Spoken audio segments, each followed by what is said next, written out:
Ladies and gentlemen, welcome to the show. Ryan Grimm, who writes at Dropsite News, which has done the best reporting on the Epstein case.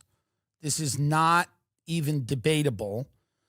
We talked about one of their articles a few weeks ago where Jeffrey Epstein was back channeling to try to get a meeting with Vladimir Putin, between Vladimir Putin and the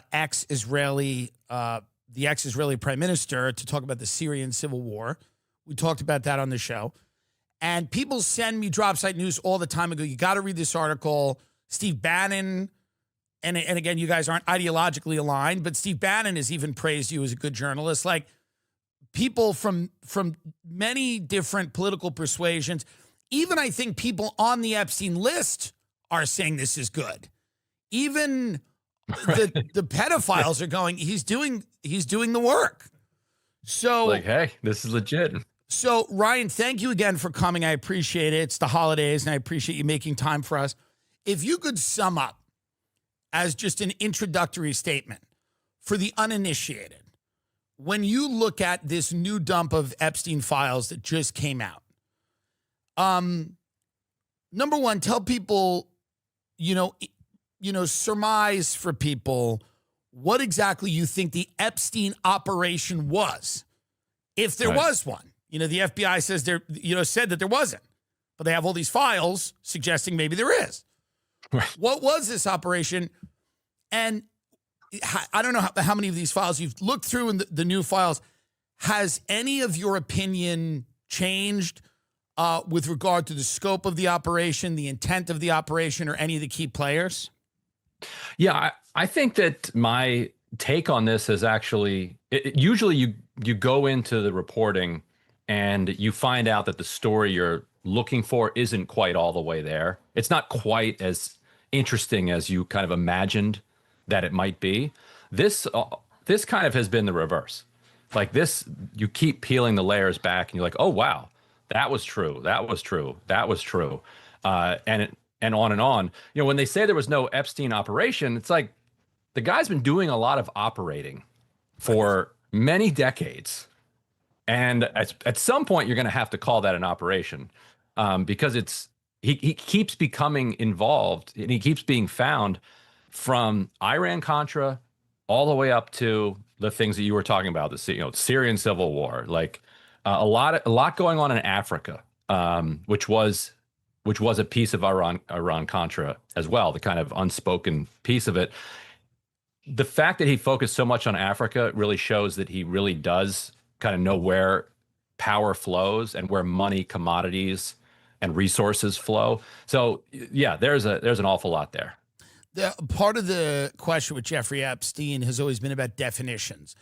Is he an agent? Is he an associate?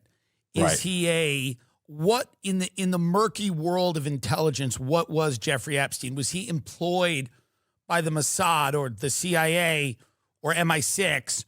Was he a liaison that worked with all of these different agencies? From your reporting, what would you call him if you had to call him something? Well, we don't have a W-9 or anything from Epstein. And I think that kind of misunderstands the relationship. Like if you think about Mossad, for instance, or the CIA, like running people, they are organizations and they have ambitions, they have projects, but he was operating at a layer above. I think the Mossad and the CIA, they're there to serve the major power centers, throughout the world, and different factions within them serve different factions at different times. But if you think of the kind of global elite as kind of organized around that Davos conference, or this Davos crew out there, like the CIA, it's more properly understood that CIA works for them. And Jeffrey Epstein was an integral player in that Davos set. And I think sometimes his allies and he himself was waning. He's not doing as well. Other times his power is on the rise. That's how it works inside nebulous organizations like this. But he's right there at the center of this, fundamentally undemocratic global institution. It's not even an institution. It's just this amoebic type of entity. He's right there in the middle of it, and he still has to jockey for power, but he is then able to deploy his own assets, whether it's Mossad or whether it's people in the CIA, in order to serve he and his allies' own interests, which sometimes align with the interests of Israel, sometimes align with the interests of the U.S., but they're also self-serving interests. What are the main concerns, the primary objectives of the, quote, Davos set? Is it a monolith, or do those people have varied interests? I think it's, well, they're in competition with each other for each other's resources, for sure, but they're also in competition with the 99.9% of the world that doesn't really want them to exist. And so what they're trying to do is kind of justify their existence and maintain their power and justify their existence. That's why when they get together, they often talk about the kinds of things that would be wonderful if they delivered on them. They're going to end world hunger, or they're going to end illiteracy around the world. They're going to go after disease and malnutrition. They're going to reverse climate change. And yet somehow it just all keeps getting worse, and their power continues to grow, and their wealth continues to be concentrated at the very top. So their goal is, I think, self-perpetuation and kind of continuing to lock down, their position in the world, and to keep the public at bay, because they're fundamentally an undemocratic entity. Someone, Catherine Austin Fitz, described some of the people you're talking about as intergenerational pools of capital. Yes. Does that make sense to you? Yeah, definitely. They are, yes, and they're very much transnational. Right. Like they are not American. They're not Israeli. They're not Chinese. Like if they're Chinese, they actually have a little bit more strings attached to what they're able to do. Right. But in the Western ones, they're looking for their own sovereignty. And what it appears like is going on with Epstein and his work with Israel, and also the UAE. We're going to have a lot more to come about his work with Saudi Arabia and the UAE. What the UAE and Israel both figured out is that when you're operating in this kind of world that is filled with nation states have particular rights. They can vote in the UN. They can set up banks. Those banks can then move money, and those banks are then subject to the laws and the judiciary kind of within those states. And if the national security apparatus controls that judiciary, you can basically be a criminal gang. So the United Arab Emirates, for instance, they're doing enormous amounts of money laundering. Like if all this wealth that's coming out of Africa flows right into the UAE, and then they skim off the top. You're like, how are they doing this? This is basically mafia stuff. It's like, well, they call themselves a state. They call themselves a government, so they can do that. And Israel does a version of that as well, where the state is aligned with the companies, and they have this protection that they can operate in a way where if they were just private actors, like, wait, you can't do that. Right. So it's kind of a cartel. Yeah, right. It's a legalized cartel that operates as a state.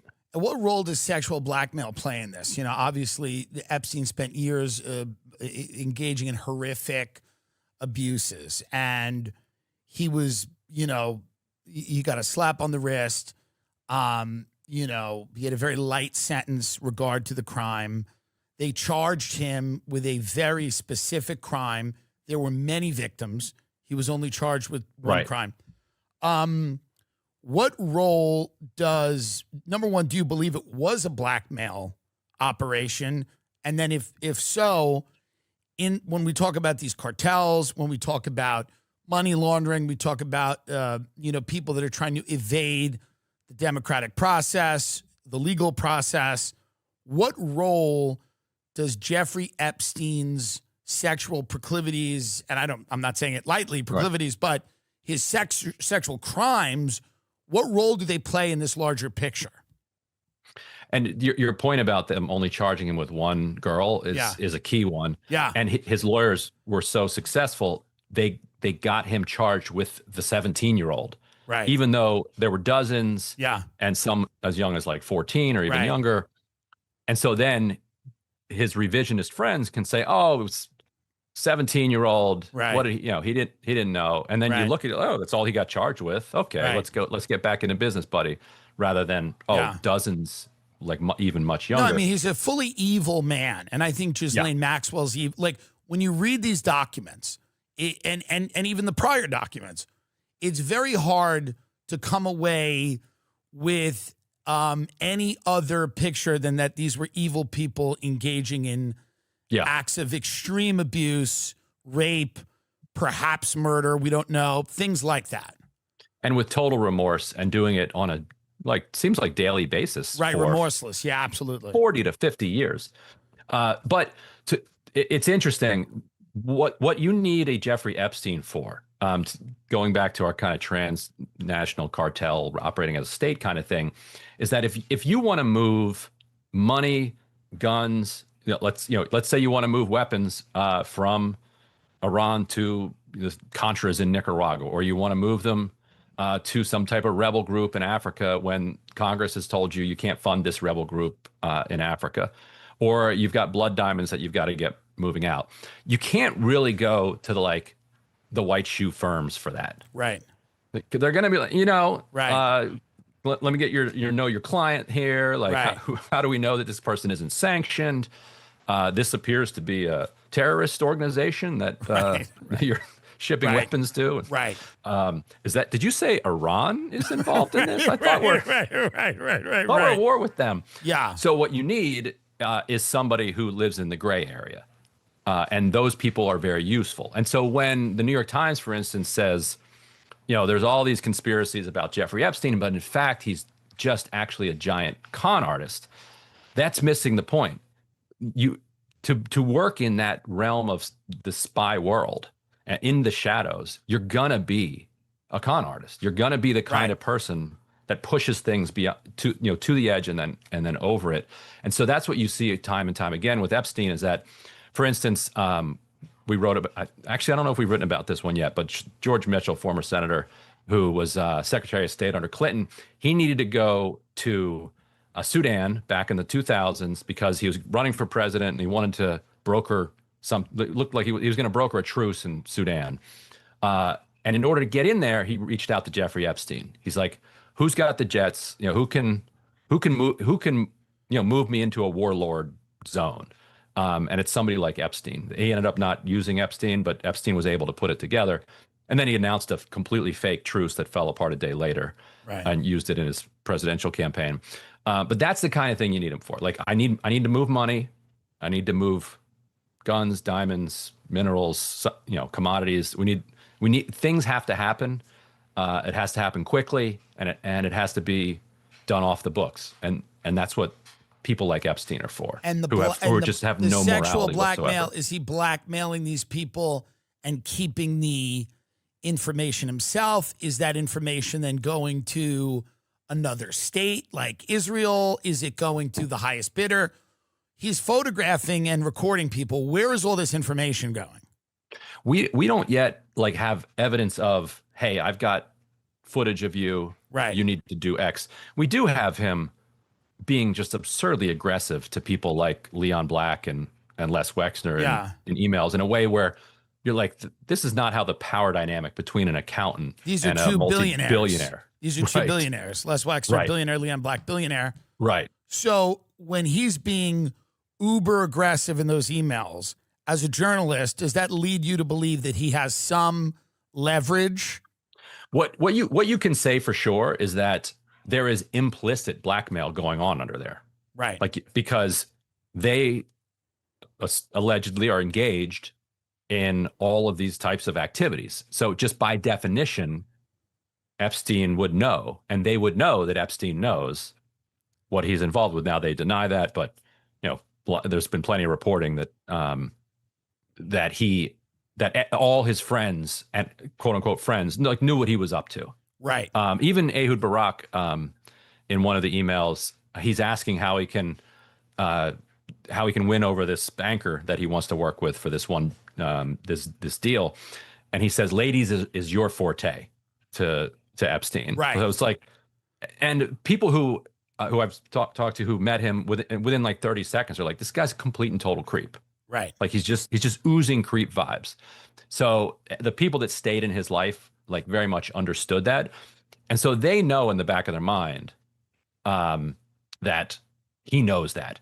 Now, at the same time, what the emails and the documents that we've gone through show is that he was actually effective at doing the things he said he was going to do. Like he's going to get you your tax breaks. He's going to get you your meeting with Putin. I just ordered a Mongolian cashmere crew neck sweater from Quince, and you should too. Are you nuts? Cold mornings, holiday plans. This is when I need my wardrobe to just work. That's why I'm all about Quince. They make it look easy to look sharp, feel good, and find gifts that last. From Mongolian cashmere sweaters to Italian wool coats, Quince pieces are crafted from premium materials and are built to hold up without the luxury markup. I'm telling you, everyone that I know is using Quince. They all love it. You're cutting out traditional middlemen, markups. They deliver the same quality as a luxury brand at a fraction of the price. People will ask you, what is that? What are you wearing? And you'll go, it's Quince. Get your wardrobe sorted and your gift list handled with Quince. Don't wait. Go to quince.com/TIM for free shipping on your order and 365-day returns. Now available in Canada. That's QUINCE.com/TIM. Free shipping and 365-day returns. Quince.com/Tim. Ryan, this is the real question. Jeffrey Epstein is a math teacher at the Dalton School, which is a prep school in New York City, very expensive, very well regarded. He's hired by Bill Barr's father, Donald Barr. Right. Donald Barr wrote a science fiction novel about the elites of a fake planet using sex slaves on that planet. There was a class of people on the planet that were sex slaves. He was a novelist, whatever. I don't know. Is it a right? What you know? We don't know. But so Jeffrey Epstein is working for this man who's written some questionable literature, whose son then becomes the attorney general. He's at Dalton, which is a private school. He is not a math genius. It's not the guy from A Beautiful Mind. He's not winning Nobel Prizes in mathematics. He somehow links up with Les Wexner, billionaire owner of Victoria's Secret, the limited brands, The Gap, things like that. Then, fast forward, he's got Ghislaine Maxwell, whose father, Robert Maxwell, it's widely believed and written about that this man was an Israeli super spy, that he was a hugely influential member of the intelligence community. He was a media mogul, but he was given high honors with his burial in Israel. Mount of Olives, this is all real stuff. So this story for a lot of people feels like, okay, the guy's Epstein's clearly a pedophile. He's a monster.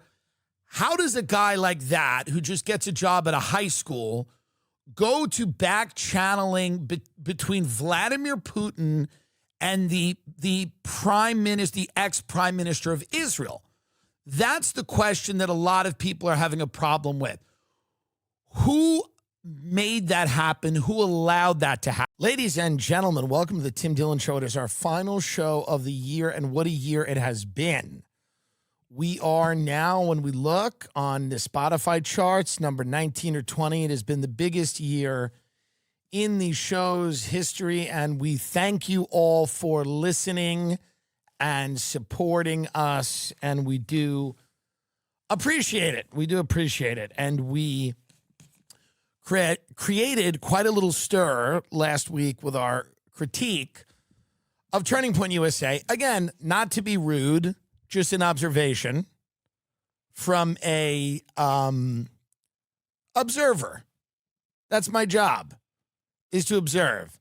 And it just a little less dancing with the stars energy is all. That's all. Fun holiday season this year. I love my family. I'm not super close with my family. Let's just say the Reiners had a better holiday season than I had. They're still a closer family than mine. That doesn't mean that there's not a lot of love out there, and I still love everyone.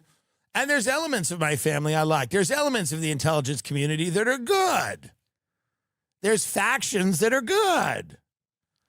But it is good to be here. And we have a great interview later coming up with Ryan Grimm from Drop Site News. He talks about Jeffrey Epstein. Apparently that guy was a pedophile. And all of these new revelations are coming out. One of the things I regret not asking Ryan about, because literally it slipped my mind, was this allegation from a limo driver that supposedly Donald Trump got in his limo and got on the phone and started talking about abusing a woman with Jeffrey Epstein. And then the woman was found dead in Kiefer, Oklahoma. And the problem with a lot of this stuff right now is that I don't have a way to verify it.